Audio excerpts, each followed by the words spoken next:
दोस्तों आपका स्वागत है यूपी मेंटर में। आज हम पढ़ेंगे यूपी टैब सीडीपी के 20 महत्वपूर्ण क्वेश्चन। चलिए शुरू करते हैं। क्वेश्चन नंबर 1, विकास डैश से डैश की ओर बढ़ता है। ऑप्शन ए जटिल से कठिन, ऑप्शन बी विशेष से सामान्य, ऑप्शन सी सामान्य से विशिष्ट और ऑप्शन डी साधारण से आसान। तो इसका आंसर है सी। ठीक है, जो विकास होता है बच्चे में वो सामान्य से विशिष्ट की ओर बढ़ता है। ठीक है, चलो अगले क्वेश्चन पढ़ते हैं। इवान पावलोव ने कुत्ते के किस अंग पर अपना प्रसिद्ध प्रयोग किया? तो इसका आंसर है लार ग्रंथि, सलाइवरी ग्लैंड। जो पावलोव ने अपने कुत्ते पे किया था वो लार की ग्रंथि पे गया था। ठीक है, चलिए आगे बढ़ते हैं। बीएफ स्किनर ने अपने अधिगम सिद्धांत के लिए किन जीवों पर प्रयोग किया? तो बीएफ स्किनर जो थे उन्होंने किस पर किया था? चूहे और कबूतर पर किया था। ठीक है, चलिए अगले क्वेश्चन पढ़ते हैं। कोहलर ने अपने सूझबूझ के सिद्धांत इनसाइड थ्योरी के लिए किसका प्रयोग किया? तो कोहलर ने किया था सुल्तान नामक चिंपैंजी पर। ठीक है, चलिए अगले क्वेश्चन।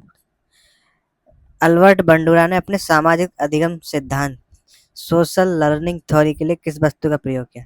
तो अल्बर्ट बंडूरा जो थे उन्होंने कहा था बोबो डॉल एक्सपेरिमेंट। ठीक है, जो बोबो डॉल थी। चलिए अगले क्वेश्चन बढ़ते हैं। विलियम मैकडूगल के अनुसार जन्मजात मूल प्रवृत्तियों की संख्या कितनी है? तो विलियम मैकडूगल में कितनी मूल प्रवृत्तियां दी हैं? 14 मूल प्रवृत्तियां। ठीक है, इसका राइट आंसर 14। चलिए अगले क्वेश्चन में। मानसिक उद्वेलन प्रतिमान brain model of teaching brain storming किसके द्वारा दिया गया है? ये दिया गया है एलेक्स ऑसबर्न। ठीक है, चलिए अगले क्वेश्चन पे।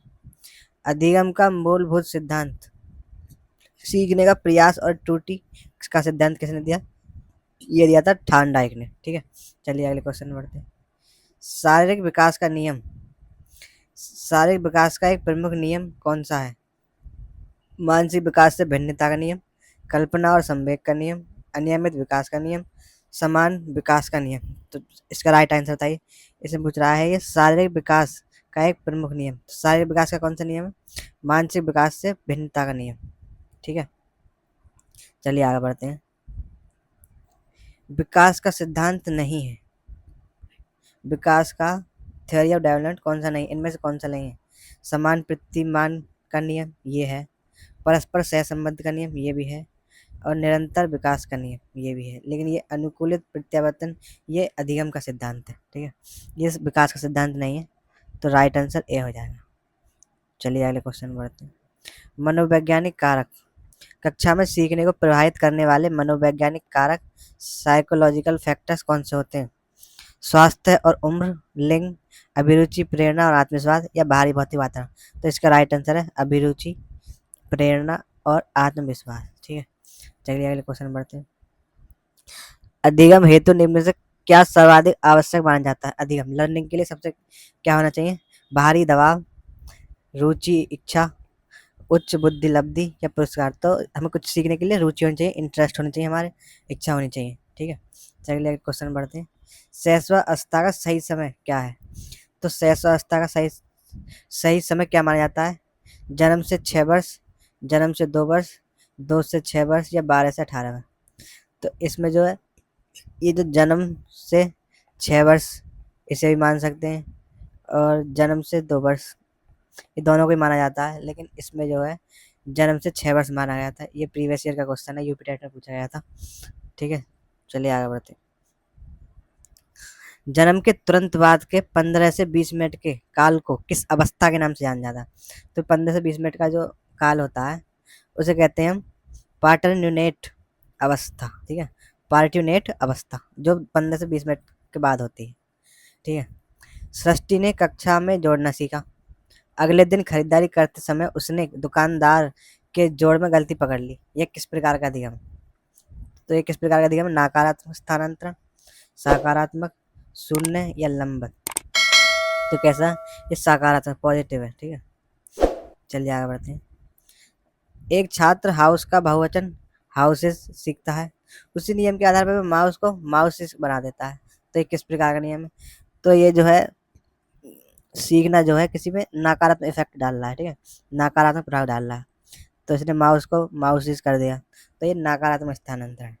चलिए आगे बढ़ते हैं। अधिगम का पठार, सीखने का पठार वह स्थिति है जिसमें सीखने की प्रक्रिया में कोई उन्नति नहीं होती। तो ये परिभाषा किसने दी है? ये रॉस की परिभाषा है। ये जो है PYQ का क्वेश्चन है, ये पूछा जा सकता है, इंपॉर्टेंट है, इसे जरूर देखना। चलिए आगे बढ़ते हैं। द्विपार्श्विक स्थानांतरण, ठीक है। दाहिने हाथ से लिखना सीखने के बाद बाएं हाथ से लिखना आसान हो जाता है, एक किस प्रकार का अधिगम स्थानांतरण? तो ये द्विपार्श्विक है, बायलैटरल ट्रांसफर। जब हम एक हाथ से सीख जाते हैं किसी कार्य को, फिर हम उसी से दूसरे हाथ से करने लगते हैं, तो ये जो है द्विपार्श्विक स्थानांतरण का उदाहरण है। चलिए अगले क्वेश्चन बढ़ते हैं। राजू ने खरगोश से डर लगता था। राजू को धीरे धीरे खरगोश को उसके पास लाया गया और अंत तक वह उसकी गोद में खेल रहा था। एक किस प्रकार का प्रयोग है? तो ये किस प्रकार का प्रयोग है? ये सामाजिक अधिगम है, जो बंडू रखा था, सामाजिक अधिगम का सिद्धांत, ठीक है। चलिए आगे बढ़ते हैं। अधिगम की वास्तविक पहचान। निम्नलिखित में से कौन सा उदाहरण एक बच्चे में वास्तविक अधिगम को प्रदर्शित करता है? ठीक है। शारीरिक ऊंचाई का बढ़ना, क्या ये वास्तविक अधिगम है? हाथ जोड़कर अध्यापक का अभिवादन करना, ये अधिगम है? या स्वादिष्ट भोजन देखकर लार टपकाना, ये अधिगम है? या 3 वर्ष की उम्र में भागना दौड़ना, ये अधिगम है? तो अधिगम क्या हो सकता है? कौन सा व्यवहार है जो वास्तविक हो? हाथ जोड़ना, अध्यापक का अभिवादन करना, ये एक तरह सीखा हुआ व्यवहार है, जबकि ये शारीरिक ऊंचाई ये विकासात्मक लक्षण है एक तरह का, और स्वादिष्ट भोजन देखकर ये भी एक तरह का स्वाभाविक क्रिया है, और 3 वर्ष में उम्र में भागना दौड़ना ये भी एक तरह की विकासात्मक क्रिया है। तो चलिए यहीं पर वीडियो को समाप्त करते हैं। लाइक करिए, कमेंट करिए और सब्सक्राइब करिए। ये बहुत ही इंपॉर्टेंट है सवाल, जो CDP में बार बार पूछे जाते हैं।